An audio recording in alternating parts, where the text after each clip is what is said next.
Bonjour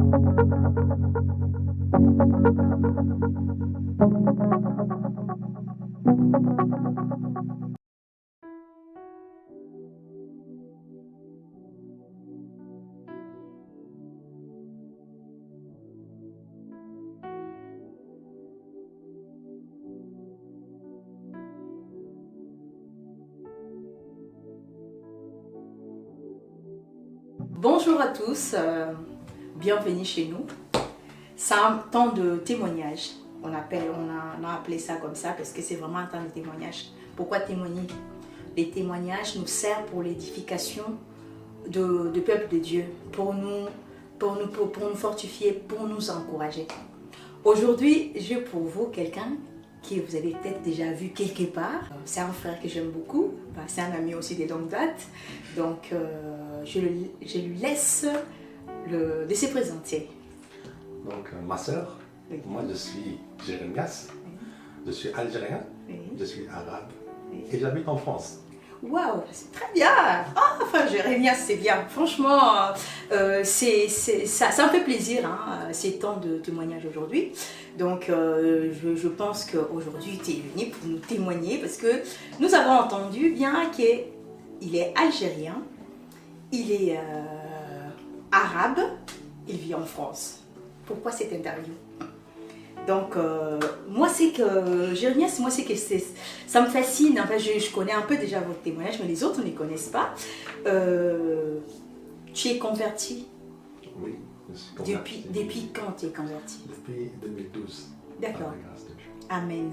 Et pourquoi cette conversion? Pourquoi avoir cette... Est-ce qu'un jour, tu t'es levé le matin, tu t'es dit, ça y est, moi, je vais me convertir? Ça s'est passé comment? J'aimerais vraiment que tu rentres dans... que tu nous expliques comment est-ce que... Qu'est-ce qui t'est passé dans la tête? Toi qui es arabe, hein, donc tu étais musulman, de se convertir. En fait, c'est un long cheminement. Tu sais, ma sœur, il y a des personnes qui sont choisies par Dieu. Amen. Depuis le ventre de leur mère. Amen. Moi, je suis né musulman. Quand je suis né, ma mère disait que j'allais mourir. Pourquoi? Parce que j'avais 3 trous au cœur, malformation cardiaque. Ma mère, ce n'est pas n'importe qui. Ma mère, c'était un médecin reconnu et qui déclarait sur moi la mort parce qu'il n'y avait aucune solution dans la médecine. Tu sais, on peut avoir l'argent, on peut avoir la connaissance, oui. Mais c'est Dieu en fait Amen. Qui décide de faire en sorte qu'une personne va vivre même si le pronostic vital est engagé. Et je vais dire ceci, ils ont payé le billet d'avion pour m'emmener en France, parce que comme j'ai dit, j'ai grandi en Algérie, je suis né en Algérie, dans une ville à côté d'Alger.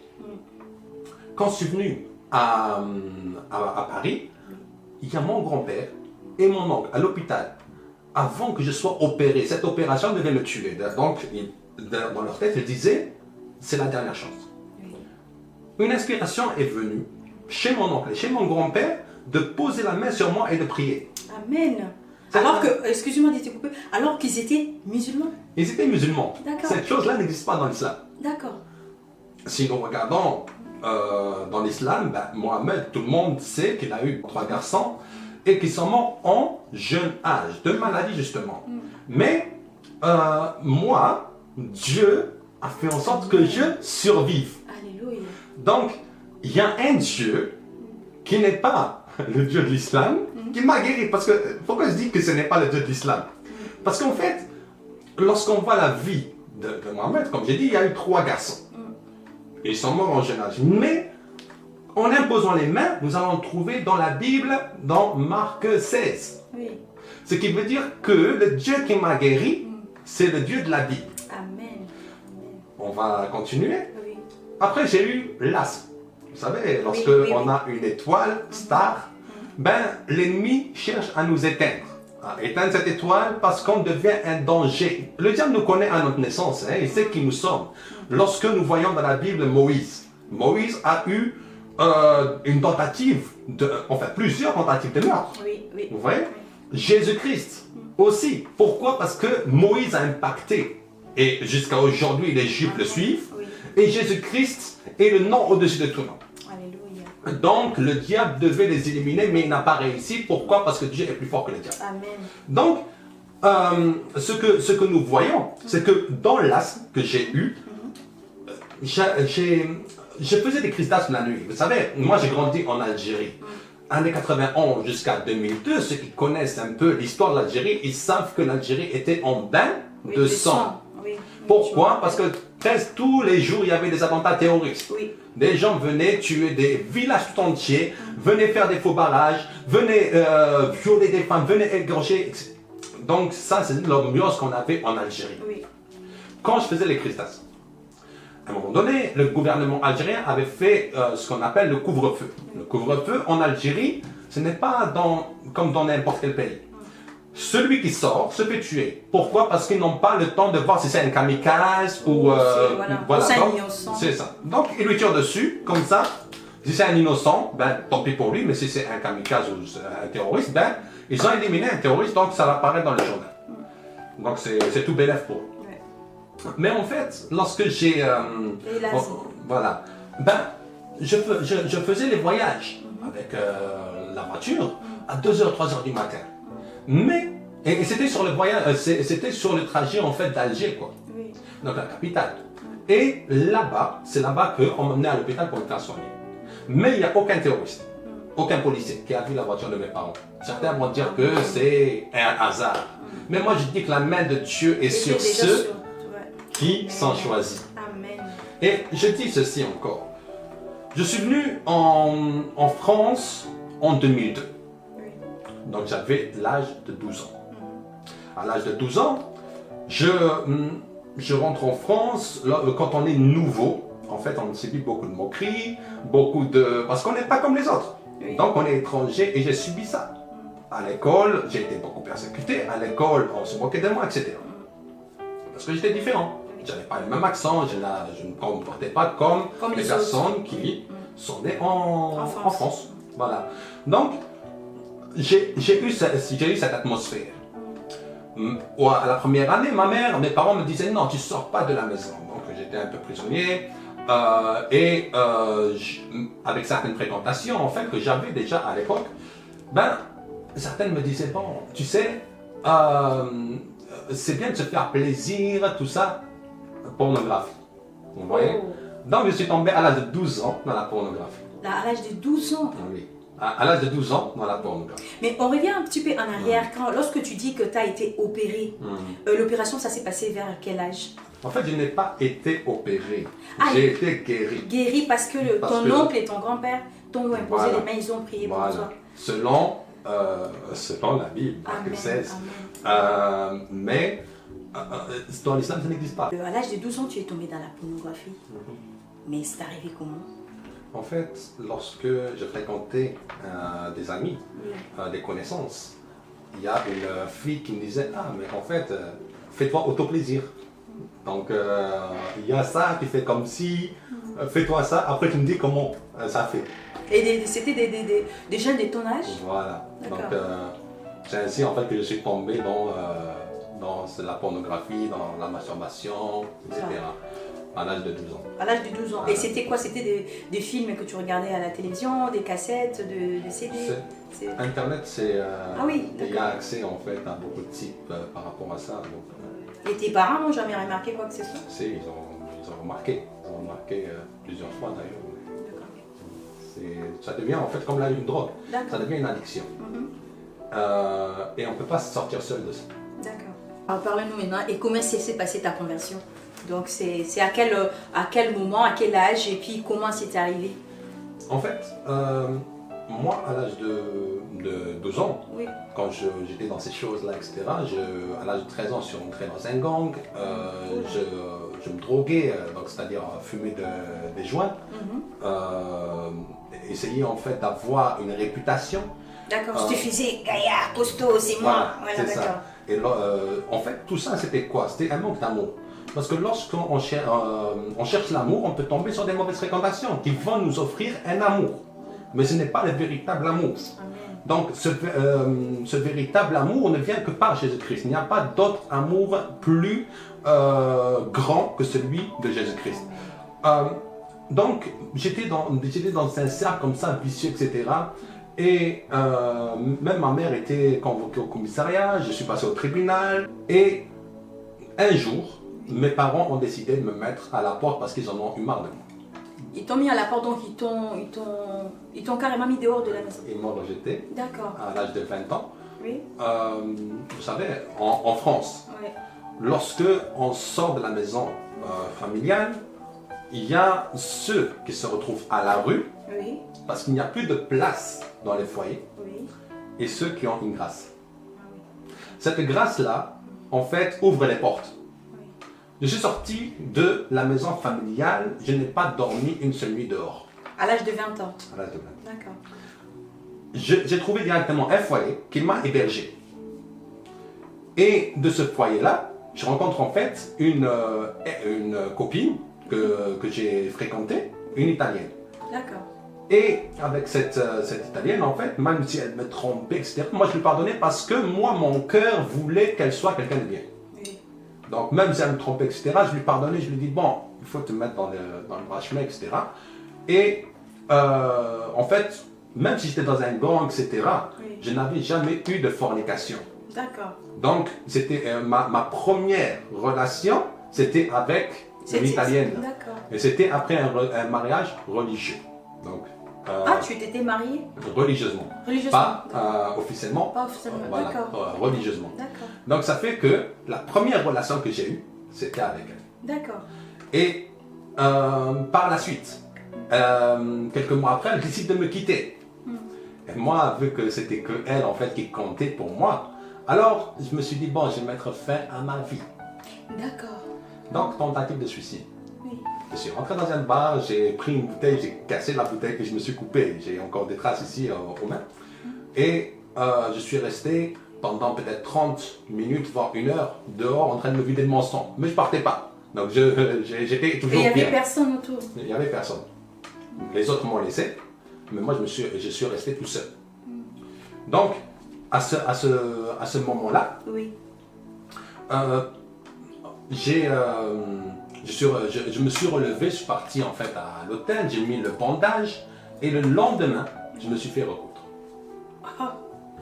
Mais parce que tu as voulu vraiment te torturer, te laisser mourir en fait. Voilà, moi c'est ce que je voulais me laisser mourir, mais la mort n'est pas passée ce jour-là. Et c'est pour la bonne cause parce que plus tard, je rencontre celui qui est le maître de ma vie aujourd'hui. Oui. Donc, à l'âge de encore 20 ans, 2010, c'est une année en fait qui était vraiment chargée pour moi. D'accord. Décembre 2010. Il y a 10 ans. Voilà, j'étais au foyer, je regardais la télé, et là, quand je regardais la télé, une voix dans ma tête, elle me dit, va mettre un pull. Je vais mettre ce pull. Oui. Quelques minutes après, quand je descends, maintenant il y a quelqu'un qui vient, ça me dit avec ses clés, tout ça, il fait du bruit. Et moi j'étais à l'époque bagarre, donc on se bat. Mais vu qu'il a vu que j'étais plus fort que lui, il a sorti un couteau. Voilà. 15 cm. Le couteau faisait 15 cm, la lame faisait 11 cm.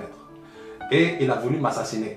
Il m'a frappé au niveau de la gorge, au niveau du cœur, et il m'a eu en fait au niveau de la cuisse 10 cm sur 10. Et t'as poignardé sur la cuisse. Voilà, D'accord. 10 cm sur 10, sauf que je n'ai rien senti. Quand je me suis levé, c'est là que j'ai vu qu'il y avait le sang et que je ne pouvais pas marcher. D'accord.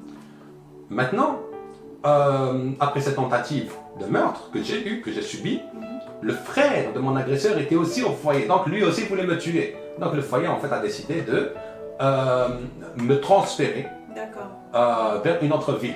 D'accord. Et moi, à la base, je voulais partir à Marseille. Je me suis dit, bon, je pars à Marseille parce que beaucoup d'Arabes aiment Marseille. Oui. À cause des rappeurs, etc., de Marseillais, on veut être comme eux, etc., on veut être à Marseille, il y a la plage, etc. Et mon cousin me dit, non, en fait, Marseille, je suis parti, mais ce n'est pas une ville pour toi. Oui. Va à Lyon. D'accord.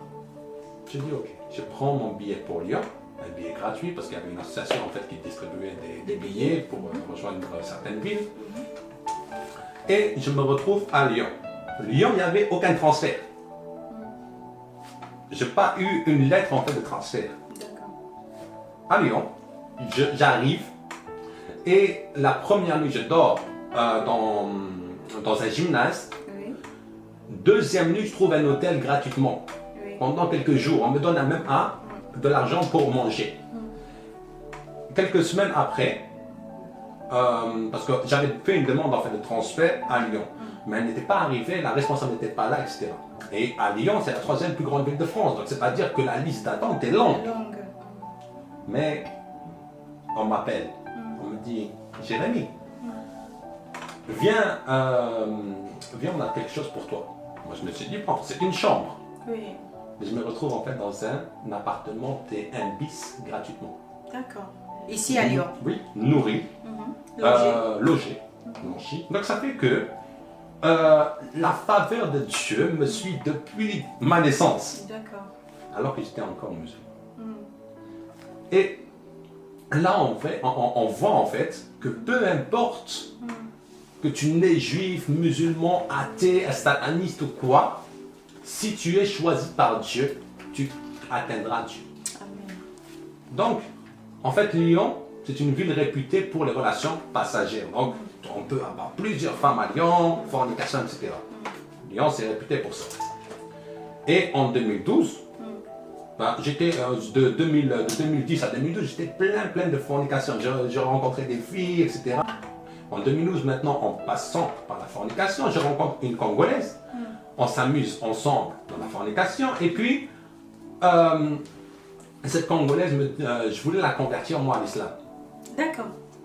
Et elle me dit, ok, pas de souci. Prouve-moi que Jésus-Christ n'est pas le Fils de Dieu. Prouve-moi que Jésus-Christ n'a pas été crucifié. Et je me convertis à l'islam. Mais elle, excusez-moi pour t'interrompre, est-ce que cette jeune femme congolaise, elle était convertie? Elle était chrétienne, on va dire ça, mais chrétienne de nom. D'accord. Ce qui veut dire qu'elle ne respectait pas le message de Christ. D'accord. Et c'était pas une jeune, c'était une personne qui avait le double de mon âge. Donc c'était une maman, quoi. D'accord. Donc, elle me défiait. Donc j'ai dit ok. Mais elle me dit ok, à une condition aussi, hein, n'utilise pas le Coran. D'accord. J'ai dit ok, pas de problème, je ne vais pas utiliser le Coran. Alors je pars en fait dans ma recherche sans utiliser le Coran. Et si on veut trouver des sites antichrist, nous allons en trouver plein, surtout aujourd'hui. Oui. Parce que le diable est très actif. Il ne veut pas en fait que les personnes arrivent au salut. Donc, il dit beaucoup de mensonges afin que les personnes qui n'ont pas de connaissances puissent être égarées. Et moi, en fait, je lui ai ramené des documents, plein de documents. Et je lui ai dit, bon, écoute, tiens, ça c'est des preuves. Elle me dit, ça c'est pas suffisant, c'est comme ton Coran, ce n'est pas fondé. Il n'y a pas de preuves solides dedans.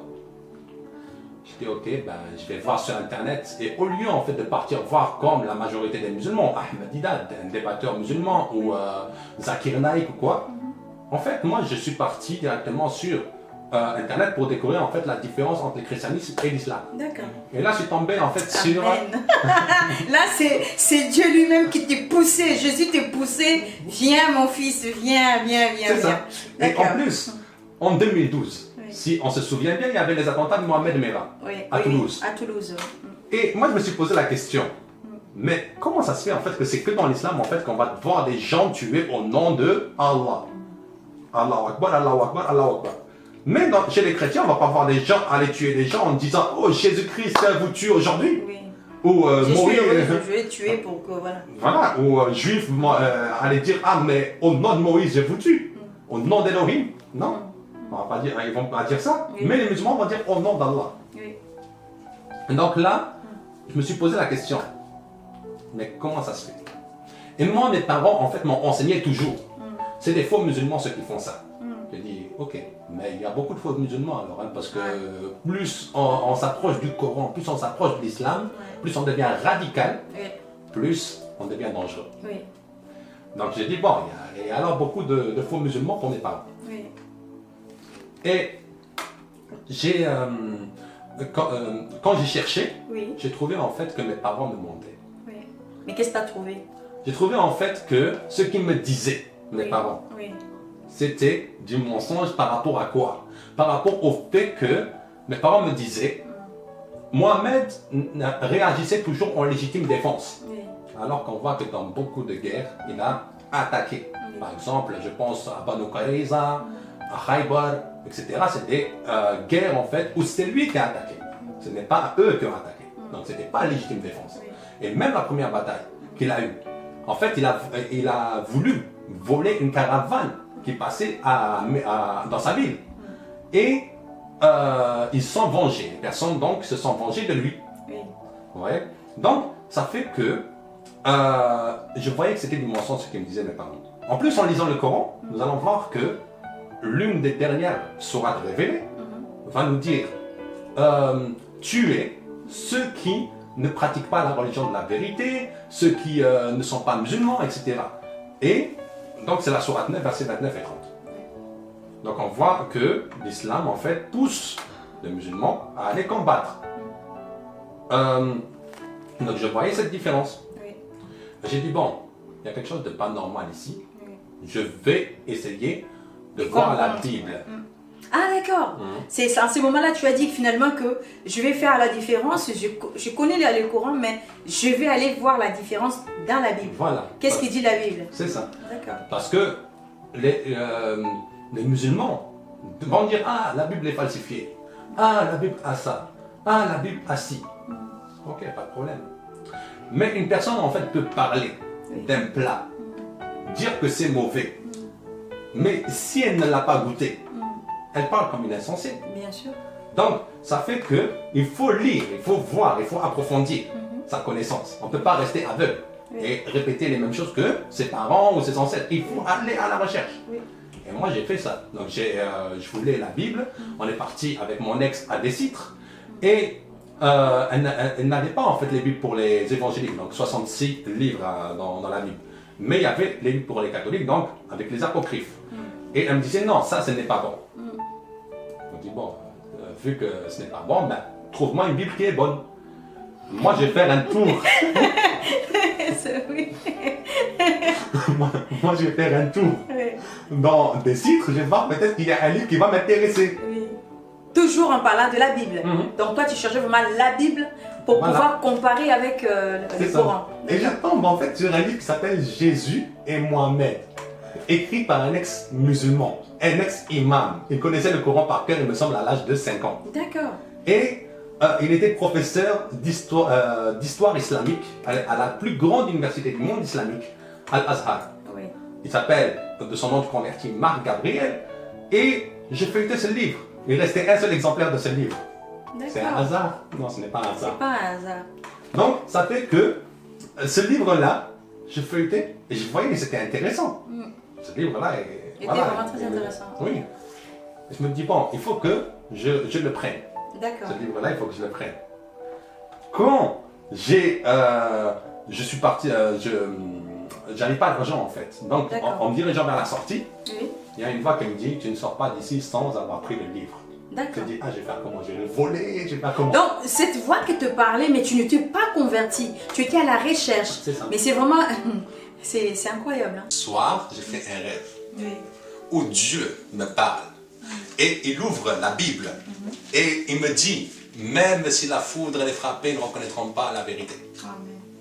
Jésus-Christ est le chemin, la vérité et la vie. La foudre représente une lumière. Même si la lumière venait, maintenant, il y a certaines personnes qui vont dire non, tu mens.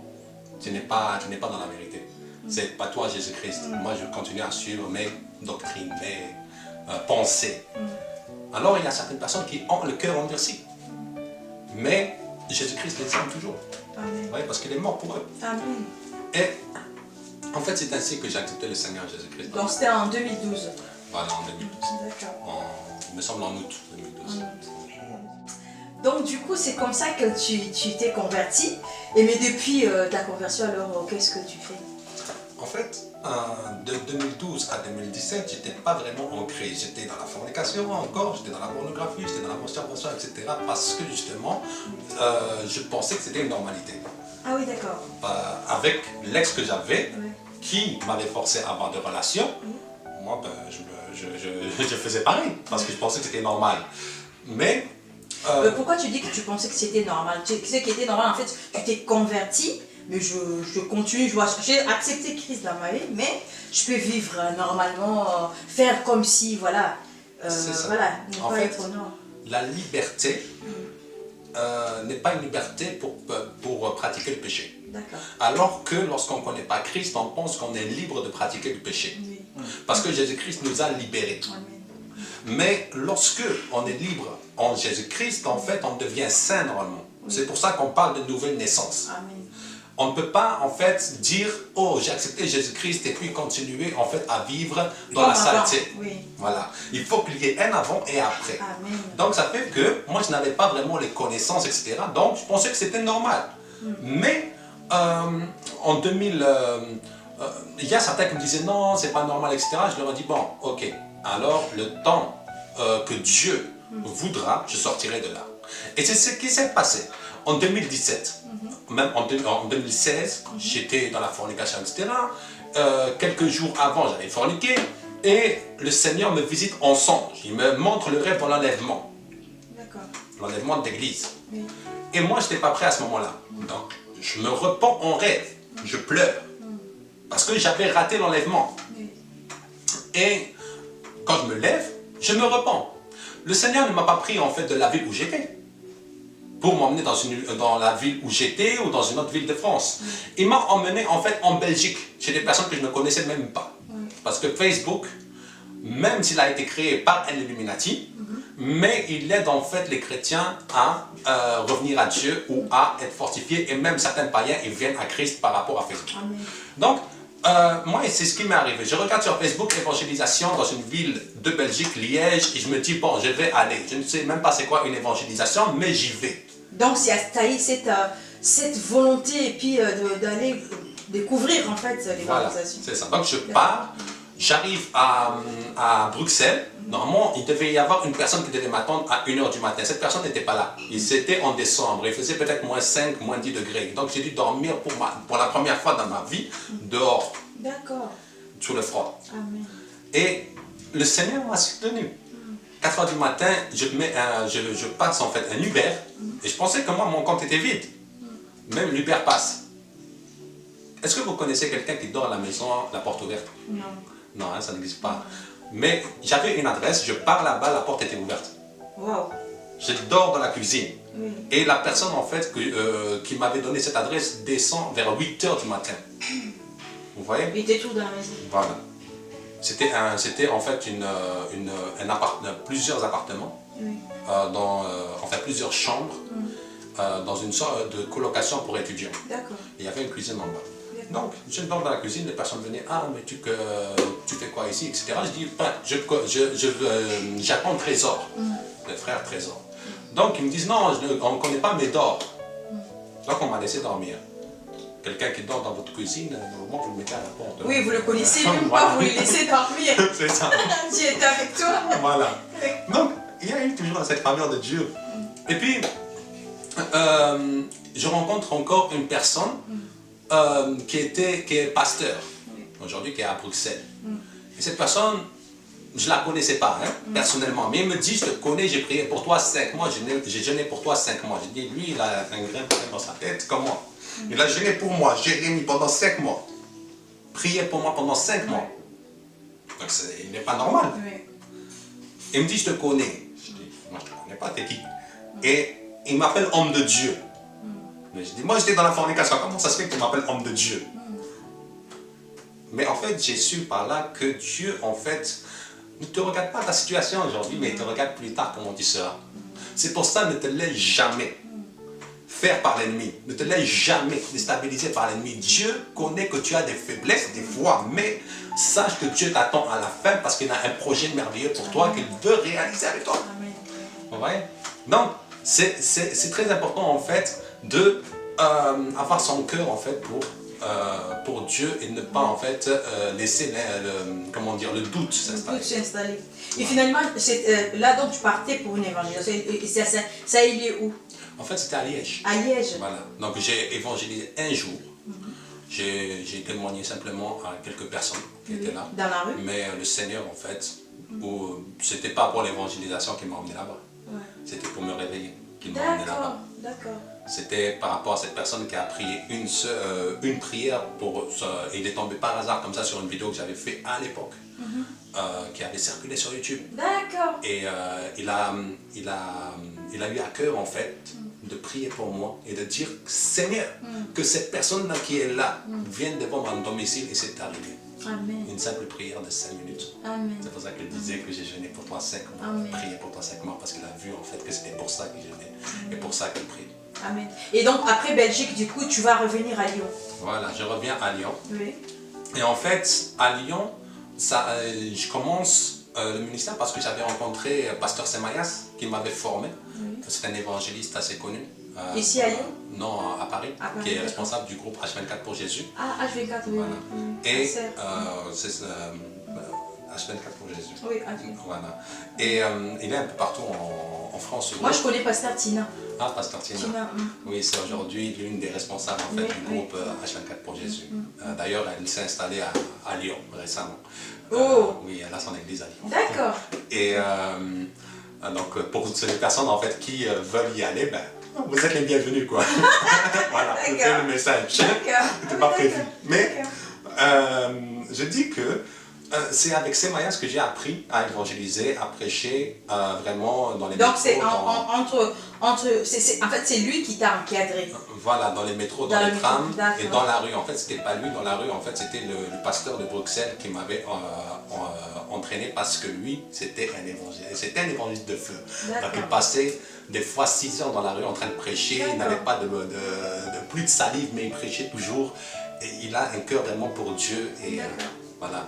Donc, le Seigneur, en fait, met des personnes autour de nous pour nous emmener à notre destinée finale. Amen. Mais moi, j'ai une question. Tu t'es converti, oui, c'est bien. Tu as accepté Christ et tout ça. Mais quelle est ta motivation aujourd'hui? Qu'est-ce qui te pousse, qui te donne cette énergie d'aller dans les métros, partout prêcher? Est-ce que, n'est-ce pas, que c'est peut-être pour, je sais pas, tu cherches une reconnaissance, je sais pas, ou, je sais pas, avoir la notoriété, ou pourquoi pas, je sais pas, peut-être être vu partout à la télé et tout ça. Je comprends pas, mais ta motivation, qu'est-ce qui te pousse vraiment à aller, à sortir comme ça, monter dans le métro, commencer à prêcher la parole de Dieu et tout ça?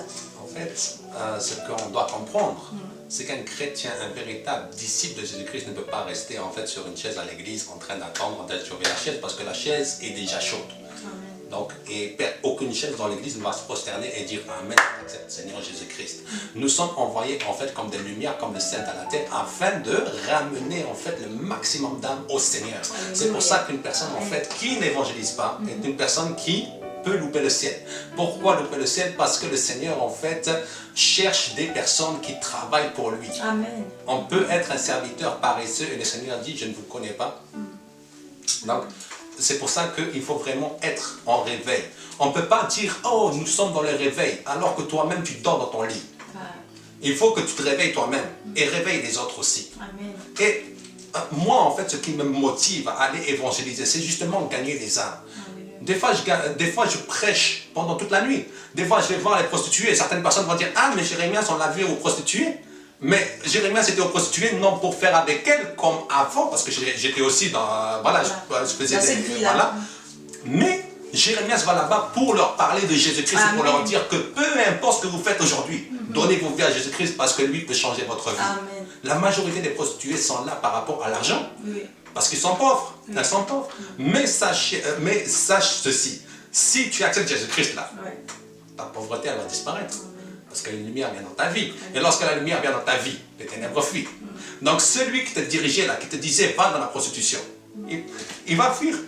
Et tu vas être un témoignage. Aujourd'hui, par la grâce de Dieu, j'ai écrit ce livre-là, qui est Secret d'Islam, pour les musulmans. Pour toute personne en fait qui veut connaître c'est quoi l'islam et un parallèle en fait avec la Bible. Vous savez, je vous ai dit tout à l'heure que c'est par un livre que je me suis converti. Et je sais très bien que ce livre-là va ramener beaucoup de personnes de l'islam à Jésus-Christ. Amen. Et c'est quoi les titres? Tu peux le remonter? C'est Secret d'Islam, sexualité. C'était sur le terme en fait de la sexualité parce que il y a une divergence en fait grande. Nous marchons dans la sanctification justement, alors que certains ne marchent pas dans la sanctification. Et c'est pour montrer en fait la différence entre une personne en fait qui suit Jésus-Christ et qui marche dans la sanctification et une personne en fait qui peut être dans la chair. Parce que la chair en fait va te dire, va avoir des désirs contraires à ce que l'esprit veut. C'est pour ça qu'on parle en fait du Saint-Esprit. Si le Saint-Esprit est en nous et qu'il demeure en nous, qu'il règne en nous, nous deviendrons saints. Amen. Mais si la chair domine sur nous, alors nous allons en enfer. Pourquoi? Parce que la chair est amie de Satan. Donc, c'est pour ça que ce que j'ai écrit, ce livre, c'est pour ramener aussi les musulmans. J'ai, par la grâce de Dieu, la chaîne YouTube, Jérémias, Instagram, tout ça, pour en fait faire tout, mettre tout en œuvre, pour en fait gagner le maximum d'âmes. Je ne suis pas là pour attaquer les musulmans, parce que les musulmans, je les aime, mais je n'aime pas l'islam. Ah, d'accord. Et où est-ce qu'on peut trouver ton livre? En fait, le livre, il est sur Amazon. Il est à 12 € sur Amazon. D'accord. Voilà. Bon livre, moi je pense que ça c'est à moi déjà, c'est à moi parce que j'ai hâte de les lire. J'ai pas encore lu, j'ai déjà vu. Ah merci beaucoup, ça sera pour moi ça. Alors nous poursuivons, nous allons vers la fin de notre interview. Mais quelles sont aujourd'hui tes relations avec les autres personnes que tu as connues, des amis qui sont encore musulmans jusqu'à aujourd'hui? Quelles sont tes relations avec eux? En fait, je vais dire ceci. Lorsqu'une personne accepte la lumière du Seigneur, Jésus-Christ dit ceci: je ne suis pas venu apporter la paix, mais l'épée. Non pas une épée en fait pour tuer les gens, mais une épée en fait pourquoi? Parce que l'épée sépare. Parce que la lumière vient dans les ténèbres, elle sépare en fait les personnes, elle te fait en fait que les personnes qui même étaient amis d'enfance, que tu as vu amis d'enfance, lorsque tu acceptes Jésus-Christ, te rejette. Ma propre famille m'avait rejeté pendant 10 ans. Oh là là. 10 ans. Et j'ai vu mon père, juste récemment, là, le 14 juillet, je l'ai vu, fête nationale, fête dans les cieux, et il m'a offert cette montre, et je sais que c'est prophétique. Amen. Il va venir bientôt. Tu as vu tes parents? Oui.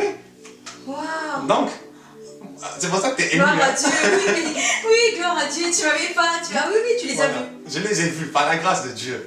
Et ils m'ont accepté, on va dire, on a mangé ensemble, etc. Je sais très bien que ma famille va se convertir très bientôt. Tu portes la montre que t'a offerte ton papa. Voilà. Ouais, mais ça, c'était une bonne nouvelle, là, ça, c'est... Ah oui, parce que tu m'avais toujours dit que tu étais rejetée, mais... Ah non, mais ça, c'est une bonne nouvelle. Ça encourage encore plus, hein. C'est vraiment... C'est pour ça, en fait, d'avoir ces choix, en fait, dont tu ne regrettes pas aujourd'hui. Oui, non, je ne regrette pas. Et en plus, il y a 5 ans de cela, ma mère m'a dit, on ne t'acceptera pas dans la famille parce que tu es chrétien. 5 ans après, mes parents m'invitent à la maison. Et vous savez, cette montre-là n'a pas été choisie au hasard. Je vais vous dire pourquoi. Ici, là, vous voyez le rouge, sang de Jésus-Christ. Et là, c'est le temps. C'est-à-dire, c'est une question de temps avant que les personnes se convertissent. Et là par exemple, je suppose, ta famille vont te voir sur cette vidéo. Quelle sera leur réaction lorsqu'ils te verront? Parce que tu as témoigné. Qu'est-ce qui va être... Toi, tu les connais bien. Alors, ça sera quoi la réaction s'ils te voient parler comme ça? Moi qui connais bien ma famille, je sais très bien qu'ils n'aiment pas en fait que je sois en Jésus-Christ. Ah oui, d'accord. Ils n'aiment pas. Mais je sais que s'ils ouvrent leur cœur à Dieu, Dieu se manifestera à eux. Parce qu'en fait, la meilleure façon de chercher Dieu, ce n'est pas avec sa tête, mais c'est avec son cœur. Lorsqu'on cherche Dieu avec son cœur, Dieu se manifeste à nous. Et lorsqu'on a le cœur ouvert, on rencontre Jésus-Christ. Parce que Jésus-Christ nous aime. Il est mort pour nous, pour nos péchés. Il n'y a pas d'autre sauveur. Amen.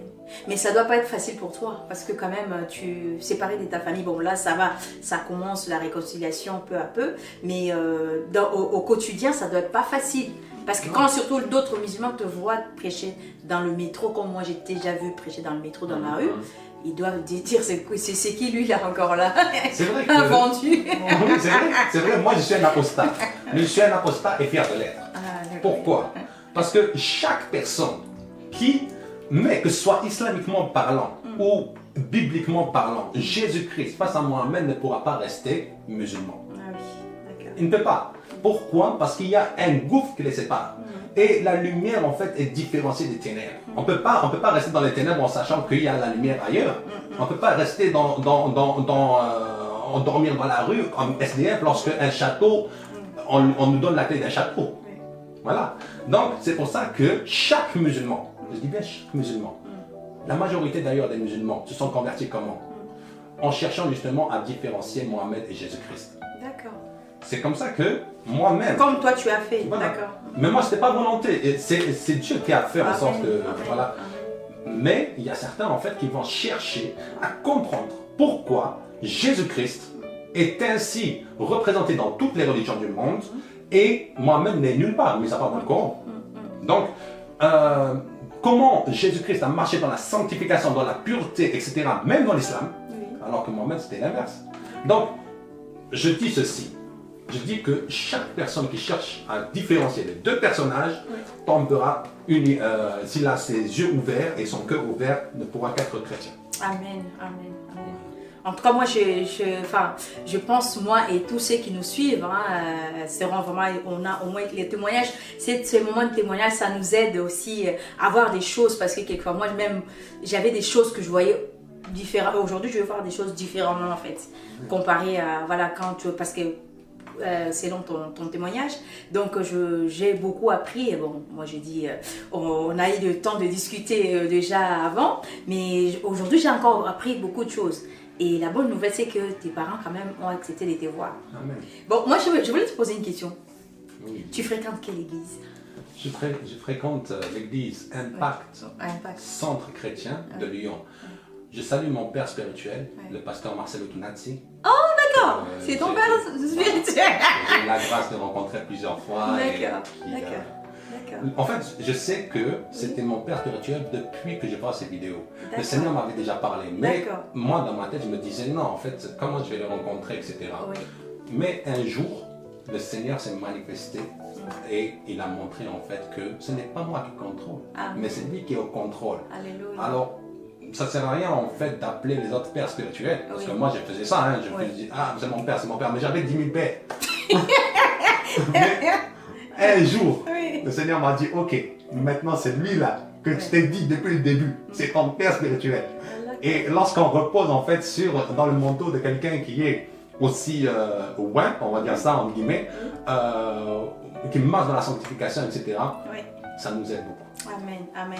Donc tu as eu de plusieurs, enfin vous parlez pour ton encadrement, l'affermissement, donc tu as le temps, tu arrives quand même à le voir et puis à continuer. Voilà, ça c'est la grâce de Dieu. Amen. La grâce de Dieu. Amen, amen. Et c'est une question vraiment ça peut apparaître bête, mais j'aimerais quand même te la poser. Est-ce que tu es fidèle, membre, ou tu vas juste de temps en temps en touriste dans une église?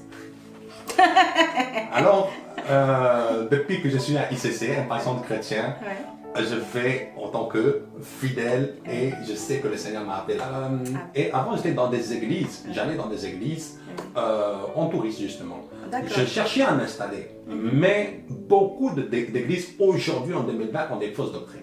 Et je ne peux pas rester dans une église qui a une fausse doctrine. Donc c'est pour ça que aujourd'hui le Seigneur m'a montré que voilà. Le visionnaire, c'est pasteur Yvon Castanou. Et c'est quelqu'un comment dire, un homme de Dieu que j'aime beaucoup. On est à la fin, pratiquement. Je te dis merci. Mais par contre, je vais te laisser 2 minutes. Quel message tu peux passer aux personnes qui nous regardent aujourd'hui, des chrétiens, qui, comme là on a évoqué plusieurs points et tout ça, plusieurs choses. Et là, en étant, moi vraiment, j'aimerais que tu puisses t'adresser face à ta caméra, je ne sais pas où elle est où. Adresse-toi à cette caméra et dirige-toi aux convertis, aux chrétiens, aux non-chrétiens. Quel est le message que tu as à faire passer étant quelqu'un que tu étais? Nous tous, on est pécheurs, on a été ramassés un jour, mais toi, ta particularité, c'est que tu étais musulman avant, tu t'es converti. Donc, quel est le message que tu peux passer aux personnes qui nous regardent. C'est à toi. Alors, je dirais ceci. Jean 3, 16. C'est un verset en fait que beaucoup connaissent. Et je vais dire ceci. Car Dieu a tant aimé le monde qu'il a donné son Fils unique, afin que quiconque croit en lui ne périsse pas, mais qu'il parvienne à la vie éternelle. Vous savez, croire en Jésus-Christ, ce n'est pas juste dire je crois par la bouche. C'est aussi faire ce que Jésus-Christ nous dit de faire.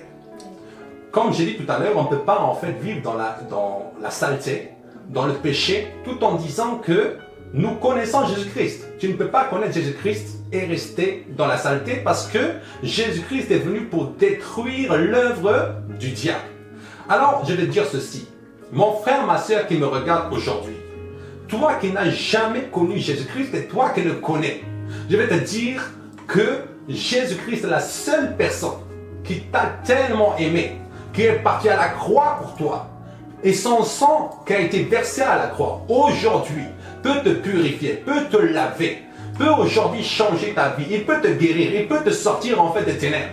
Je veux dire ceci, mon frère, ma soeur, toi qui me regardes, accepte Jésus-Christ parce que c'est le seul et unique qui va t'emmener au ciel. Si tu veux aujourd'hui accepter le Seigneur Jésus-Christ dans ta vie, simplement prie avec moi. Répète après moi cette prière. Seigneur Jésus-Christ, aujourd'hui, je crois en toi. Je crois que tu m'as tellement aimé, que tu as donné ta vie pour moi à la croix. Aujourd'hui, Seigneur Jésus-Christ, je t'accepte comme mon Seigneur et mon Sauveur. Je crois aujourd'hui que par ton sang qui a coulé à la croix de Golgotha, aujourd'hui, je suis purifié. Aujourd'hui, je suis lavé. Aujourd'hui, je sors de là où l'ennemi m'avait mis. Je brise par le sang puissant de Jésus-Christ tout lien qui me lie aux ténèbres. Aujourd'hui, maintenant, marche avec moi. Je fais de toi mon sauveur. Je fais de toi mon roi. Ben, c'est ainsi qu'on arrivons à la fin de notre moment de partage, partage, comme on l'a appelé, dans un moment de témoignage. Nous témoignons pour l'édification, c'est de nos âmes, aussi c'est pour l'édification, parce que Christ nous demande de témoigner, pour nous encourager les uns les autres. Parce que mon témoignage peut vous édifier, peut vous aider, votre témoignage peut m'aider aussi, peut m'édifier aussi. Donc c'est pour ça, n'est-ce pas?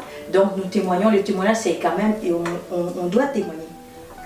Si on ne témoigne pas, ça veut dire qu'il n'y a pas l'amour, il n'y a pas cet amour de Christ, mais nous devons témoigner. L'amour de Christ, c'est que Christ a fait en nous, parce que pour que les autres aussi puissent voir que finalement, que voilà, notre Dieu est vivant et restaure et aussi transforme de vie. Voilà.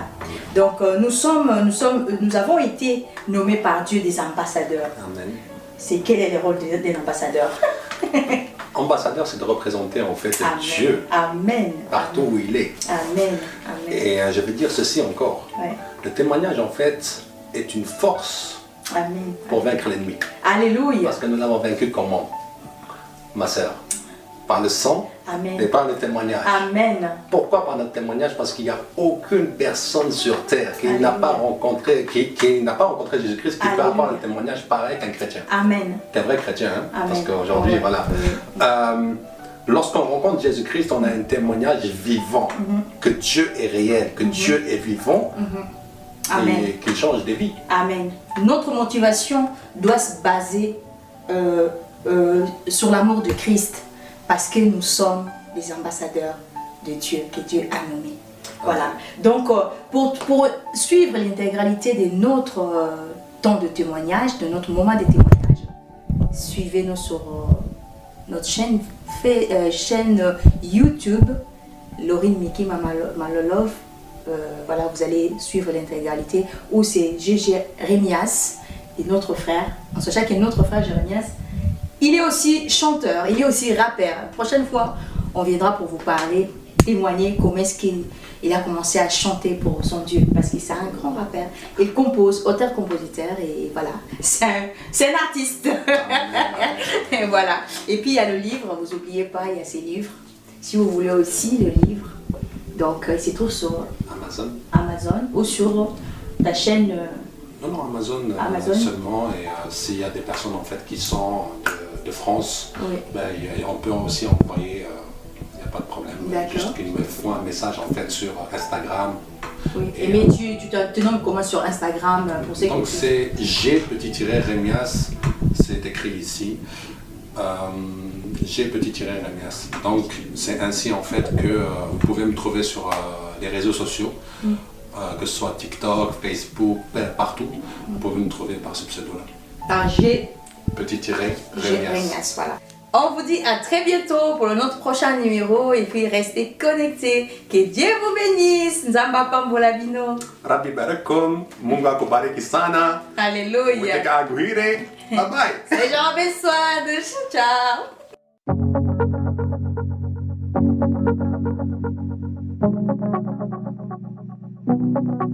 Ciao.